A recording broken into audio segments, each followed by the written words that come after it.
Now, when I'm making a video, one of the first places I start is to look for the research. What's the empirical evidence surrounding the topic that I'm looking for? And when I looked at toxic culture, there's very little actual empirical evidence to understand exactly what toxic culture comprises of. The second thing I look for is stories. And in this particular topic, I decided to use ChatGPT. So I searched what are the best stories or the most known examples of toxic culture or companies with toxic culture. And they gave me 3. They gave me Tesla, Activision Blizzard, and Uber. So after that, I then look at what are the most popular articles, what are the books, who are the specialists, the experts in this field, what are the TED Talks, etc. And one of the things I stumbled across when I was doing my research for toxic culture was that this term toxic culture has grown in popularity massively. This is a Google search trend graph, so it shows how regularly certain terms are being searched for. And as you can see, since 2015, the number of times, the frequency globally that toxic culture is being searched for in Google has shot up, and it peaked in 2022 twice, actually, in I think it was April or March and in October, and it's on the rise again now, and that's bigger than at any time in the history that Google's been doing this, which I think was about early 2000s. So all of this made me interested. Toxic culture is more frequently searched on the internet now than at any point in the history of Google. We know that the trend of people being actively disengaged at work is increasing. We've seen the stats around the Great Resignation that more people than ever before are voluntarily leaving work. And we know from quiet quitting that even if people are staying at work, they are disengaging more and more. So it's definitely time to find out what toxic culture is and how does that relate to these other things. So doing my research, I stumbled across this brilliant podcast by Brené Brown. And on there, she had 2 guests. They were Dr. Charlie Soule and Donald Soule, who I think is Charlie's son. Now, these 2 run a company called Culture X, and they use really clever technology, AI, to measure and improve organizational culture. So the reason these 2 were on Brené's podcast was they'd recently published an article called Toxic Culture is Driving the Great Resignation. The basis behind this article was that they'd probably done, and I still haven't found any better, the best research on what was driving people to leave their jobs. And they'd used data from things like Glassdoor and their own data sets that their company use to bring all of that together with some really clever AI, natural language processing, where they looked at the free text. So if you know of Glassdoor, for example, you'll know that when people leave reviews, a lot of that is free text. And they had some really clever technology to be able to scan millions and millions of reviews and then group those comments in really clever ways to start to understand how people were responding to aspects of culture within the organizations they work for. This boiled down to researching about 600 companies across 39 industries, and they measured in the end 125 aspects of culture. Anyway, what they were looking for in this research was to measure what was the best predictor of attrition for a company. So what was the most likely thing that would cause an employee to decide to voluntarily leave that company? Based on their research, this was their top 5 reasons why somebody would leave a company. And as you can see, the top one by far is a toxic corporate culture. So we know that toxic culture is the biggest reason why people leave a company. And we've got all of that data from Glassdoor that these clever people have found and correlated in the way that they have to show that. But what's really interesting is the definition of toxic culture. And what they came up with was what they call a toxic 5. So let's start with number 1, non-inclusive. This was the largest contributor to whether a company would be considered to have a toxic culture or not. So what did they have under non-inclusive? They had things like how fairly people are treated. They had things like how companies encourage representation of diverse groups. If people are made to feel welcome in key decisions. They had this really interesting term they used called cronyism, which is about how managers would have their favourites in their team. Next one is disrespectful. So actually this was all about how people felt that they were working for a company that wasn't considerate or didn't show courtesy to others or didn't treat people with dignity. The third one is unethical behaviours. So this is really where people suspect that their company is dishonest or lying or cheating in some way. A lot of things about regulation came up here as well. So if people felt like the company they work for were knowingly not complying with regulations, that showed up really heavily here. So you can imagine also companies with frontline workers where physical safety is an important aspect of that. If the company wasn't complying with safety regulations, that would show up under here as well. Fourth one is cutthroat, which I thought was an interesting term. Now, almost 10% of the Glassdoor reviews, and remember that was millions of reviews that they scanned, they came up with things around poor collaboration or siloed working or friction between departments and things like that. But in their research, that wouldn't correlate necessarily to a toxic work culture. That would just be not a very healthy culture. What they were looking for here under cutthroat was reviews where people were talking about being actively undermined by their colleagues, using phrases like dog eat dog or stabbing somebody in the back or throwing one another under a bus.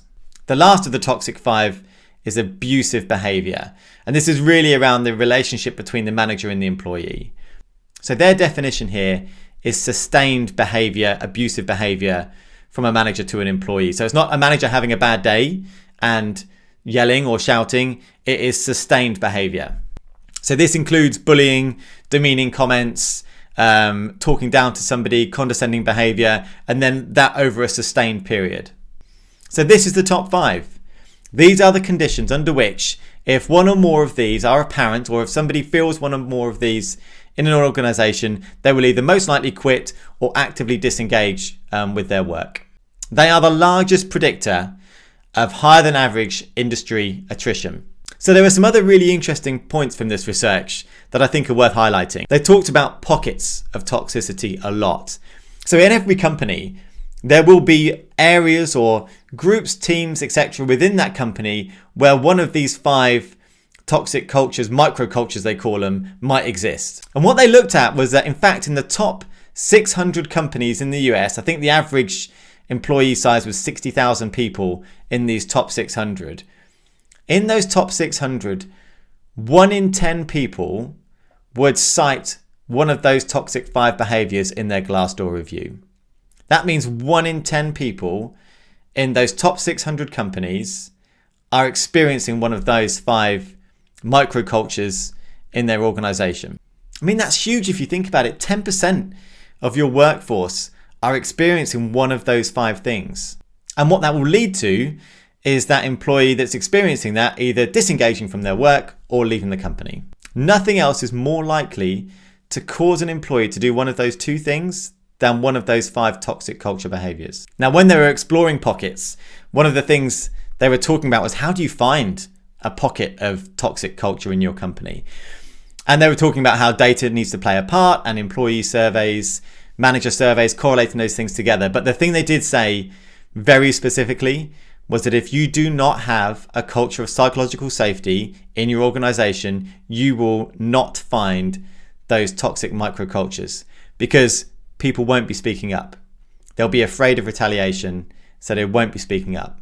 There was a really interesting bit of conversation on the podcast about innovative companies. When you think of those really cool, innovative companies that are doing amazing things and disrupting, different industries, you often think of those as quite exciting places to work. But the data here showed that actually they have a very high frequency of one of those toxic 5 cultures showing up in Glassdoor reviews. What they explored there was actually, is it about those innovative companies where the founder is still the CEO, and how does that manifest itself in terms of culture?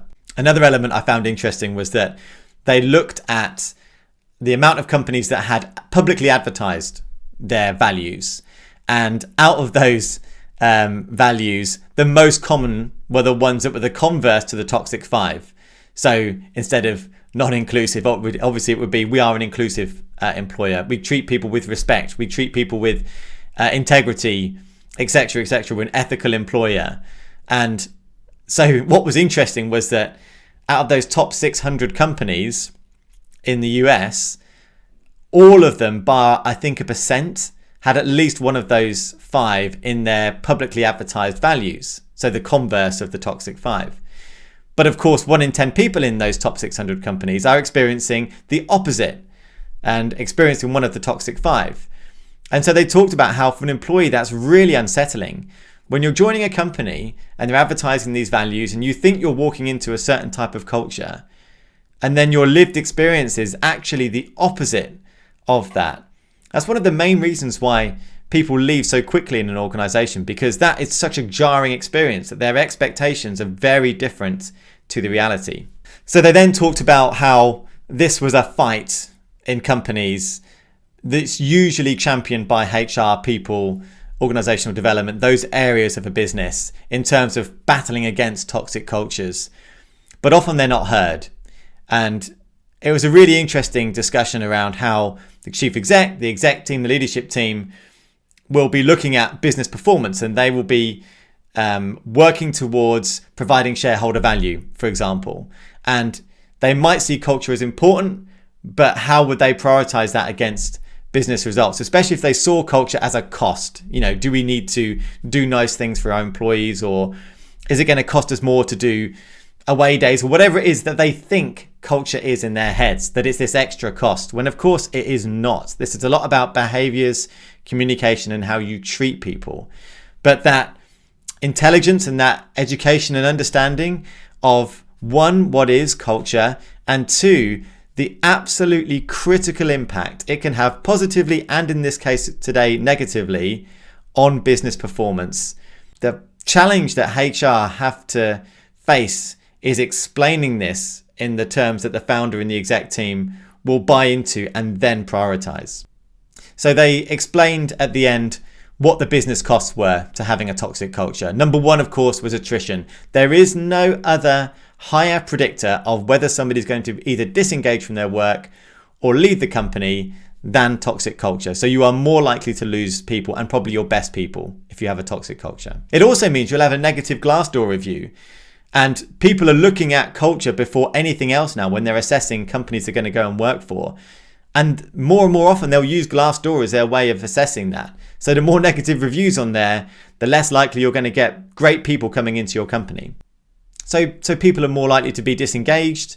If they're working in a toxic culture, that will impact things like productivity and ability to innovate. There's a reputational risk as well, how people perceive the brand of your company, which will impact not only its ability to attract the top talent, but also it might impact consumer perception of you as a company as well. So let's finish this off then by going back to those examples that ChatGPT gave right at the start. So Uber was the first one, which faced allegations of sexism, harassment, discrimination, and a culture of fear and intimidation. I think that pretty well aligns to the toxic 5. Tesla, accused of overworking its employees, ignoring safety issues, firing workers without warning, and creating a hostile environment. Again, I think that correlates. And then Activision Blizzard, which was a company I hadn't actually heard of. Apparently this was sued by the state of California, and it talks about this frat boy culture, or at least ChatGPT did, where women were discriminated against, they were subjected to sexual harassment and retaliation, all of which obviously conform to this toxic 5.